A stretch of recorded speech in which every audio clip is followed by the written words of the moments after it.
Welcome to Phase 4, Create a Community Action Plan. During this phase, your coalition will come together to celebrate all of the fantastic work you've accomplished and make plans for the future of your community.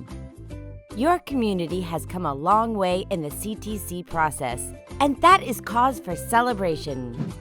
During this video, we are going to talk about the Community Action Plan, what it is, why it is important, and the first steps to craft a successful CAP 1.0. Your coalition members have developed skills and had the opportunity to work through the data assessment and resource assessment in Phase 3, bringing together your coalition to provide recognition for their incredible work accomplished to this point is the Social Development Strategy in action.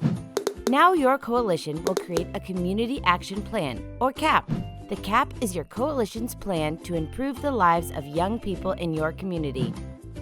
It will present the risk and protective factors your coalition has prioritized, the programs and strategies you will implement to address those factors, and your plan to carry out these efforts community-wide. The CAP captures this and more. In CTC Colorado, the CAP goes through 2 submission cycles to CDPHE and other CTC partners for review and approval. We call these the CAP 1.0 and CAP 2.0. CAP 1.0 captures the planning work completed by your coalition in Phase 4, and CAP 2.0 captures the planning efforts completed by your coalition in Phase 5. These partners are simply making sure that your plan is using the best practices in prevention science and that your community has the capacity to do the work. Many communities create a CAP report that can be shared with community members, partners, and other stakeholders. The CAP should be truly responsive to your community's needs. It can look the way you need it to look so that it will communicate the work you are doing, increase buy-in, and engage even more people into your efforts to make change. To create your Community Action Plan, your coalition will first come together and make sure you have all of the right people at the table to effectively take on this strategic planning effort. Having diverse and representative community members actively engaged is a key part of CTC and will foster deeper ownership of this action plan. Community ownership leads to sustainability.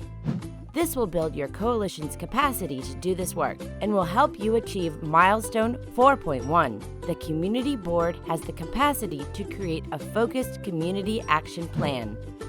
With all hands on deck, you're ready to start planning. Together, the first thing you'll plan is your end goal. That's right, you'll start with the end first. What will success look like in your community as a result of your collective prevention efforts? Defining this end goal as a group is the first part of a process called outcomes-focused planning, which is proven to work in achieving successful results in any prevention effort.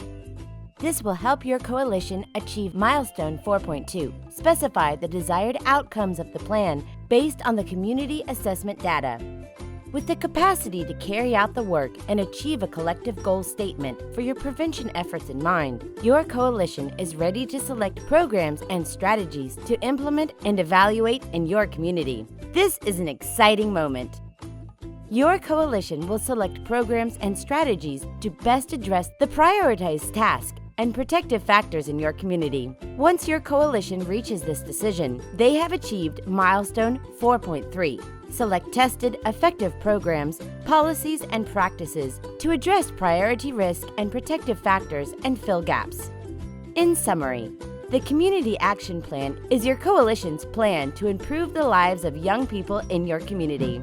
CAP 1.0 captures the risk and protective factors your coalition has prioritized, the programs and strategies you will implement to address those factors, and states your collective goal or vision for a healthy community.